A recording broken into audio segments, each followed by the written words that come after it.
Today is Sunday. It's Sunday night, 7:36 p.m. It's January 24th, and this is my first reflective video. Wow, what a week.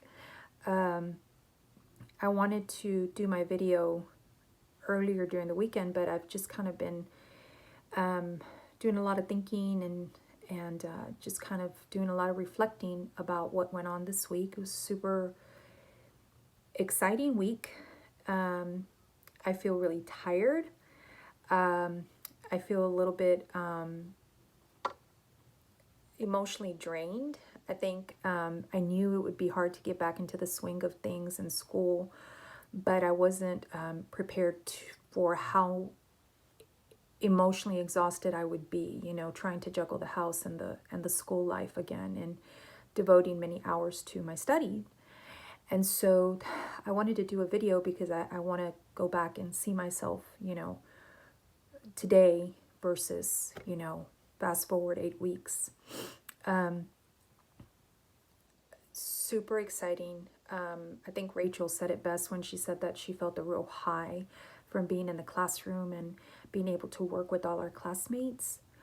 During the lab portion, I remember thinking that all the tables and the chairs were pushed out of the way. And I remember thinking, wow, we're going to work. We're not here to sit down. We're not here to listen to a lecture. We're here to work. And I remember that my adrenaline was kind of going, and I was trying to think about all my my safety that I've learned throughout this program.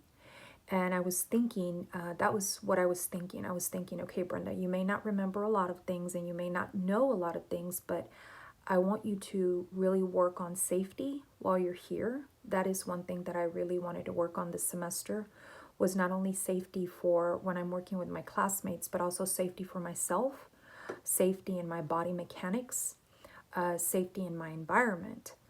And so that was my one thing that I was really thinking as I was standing there waiting for the rest of the class to come in. I was standing there thinking that. I was also thinking how excited I was to see everybody and to be able to work with somebody else other than my kids or an imaginary friend. I was thinking that I almost kind of want to fast forward because I think that I don't know. I feel like this change is going to happen and is about to happen in me. I don't know if my classmates feel the same way, but I feel like I'm about to be another person almost, like I'm going to become another person. I can't explain it. I have this sense of I'm going to learn a lot, and I cannot wait for that person to be able to understand more and to be able to grow in my clinical competence, to be able to learn and to be able to see things in a different light. That's been really hard for me because I keep thinking I'm falling behind. I don't understand a lot of things. I wish I thought differently. I wish I had a better memory. But I don't know. I have this growing sense that something really cool is about to happen in my life. And I was also thinking that in the lab. I think the things that I did well during the lab included trying to stay really safe and trying to stay really present in the moment. I remember really trying to not focus on what other people were looking at or what other people were wearing. I was really focused on Mrs. Anderson and Mr. Munoz. And I kind of felt that same sense from the rest of the class too. It's kind of like we're all like, okay, we're the big kids now. It's time to put our big pants on. And I remember thinking, I'm just going to hang on to every single word that Miss Anderson was saying and that Mr. Munoz was saying. And I think I did that really well. I was really present in the moment. I hope that I can continue to be present in the moment as class continues, as the weeks go by. I think that I was really proud of the way that I was able to transfer. As Tara specifically, we were working more together, and I was really able to incorporate some of the knowledge that Ms. Anderson gave us by actually placing my legs between her legs and kind of having that control and knowing that she's not going anywhere. So I really like that. And I think that's going to stick with me. I don't think that I'm going to, forget that anymore. I'm trying to be really safe. And I think that's why it's going to stick with me, that specifically about placing the patient's legs between my legs, because I want to be so safe. And I know that if I do that, I'll have better control of their legs and they're not going to go anywhere. So they're not going to go forward or, fall down if I'm moving them from the wheelchair to the bed or the bed to the wheelchair. The things that I could have done better with during the lab included, I tend to forget proper body mechanics. That's something that I suffer a lot with. I don't bend far enough, and I don't, I don't bend my knees. And so that's always a challenge for me. I'm taller, my legs are longer. And so I've got to remember to do that. I've got to remember to do that. I was also really taken aback because I didn't lower the bed when I was gonna we were practicing the bed shearing transfer, or I'm sorry, the skin shearing transfer, and I didn't bring the bed down. Tara's legs were literally hanging off the bed, and that bothered me a lot because I was trying to be so safe, and that I didn't think that through.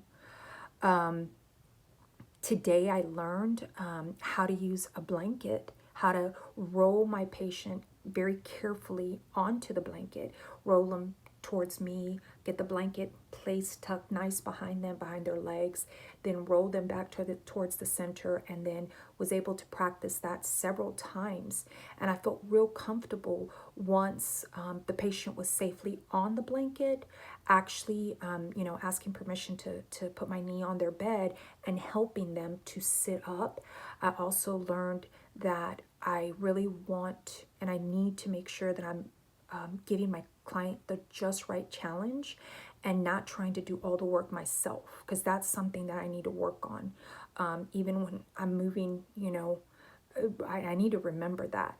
And so I asked Tara to go ahead and contract her abdominals and try to lift herself up. And then a couple of times I asked her to just go ahead and really act like she couldn't do that. So I kind of tried it both ways, and it was really nice to see the control that we had with that blanket, and it was just one person. So I learned that, and I think that's definitely something that I'm going to definitely keep in my toolbox and remember it.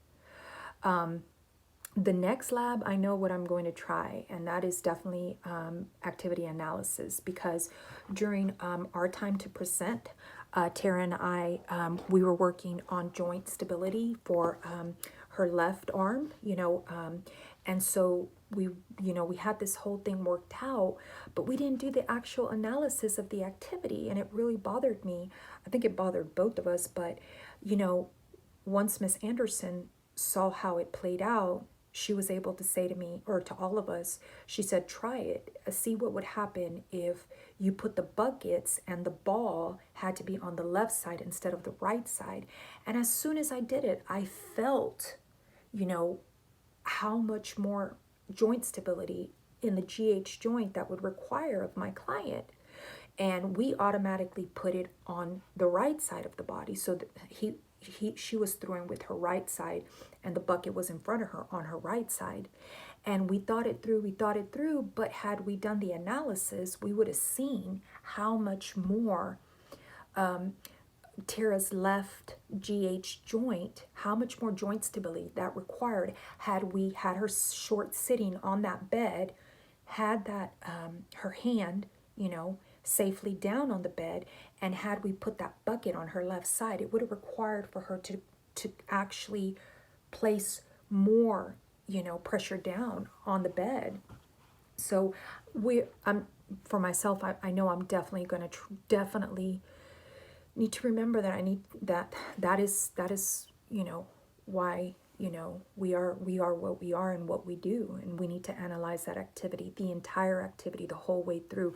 We were really working on the condition and coming up with our scenario, but we didn't analyze the activity all the way.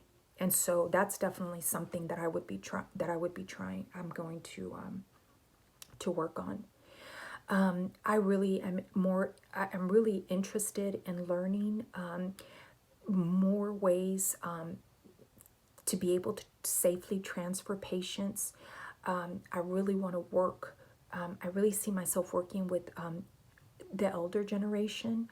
I really see myself working in that capacity once, you know, I'm graduated from our program. And so I really want to learn how to be a client-centered practitioner with those people that are, either in a skilled nursing facility or, really in a really what is a beautiful time in their lives, but could also be a very fragile time of their lives because of the aging process. I love the elders class, and I love learning about the older generations and everything that's happening as we age. So that I've got such a passion for that right now. I don't know if it's because we're getting going with the elders course. I absolutely love the green book. I just keep reading it. So I'm really interested in ways to protect them and to keep them safe. The skin shearing, it really affected me, how sensitive, how fragile their skin is, and how I really need to be careful, really need to be careful with that. And so I can definitely see myself using both of the skills that we learned this week, and just really looking at ways to be safe and to keep myself safe and to keep the patient safe.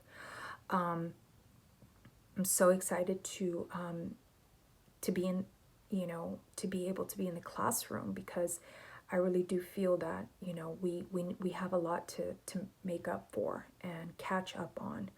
So those are the things that I really thought about, and I'm very happy that this week went the way that it went. I already learned so much this week, and it's just the first week. So that's it. Thank you so much for your time, and thank you for allowing me to do this reflection, because I really think I've been thinking about it, like I said, as I'm doing dishes or in the car driving, what I can do better and how I can get better. So thank you. Good night.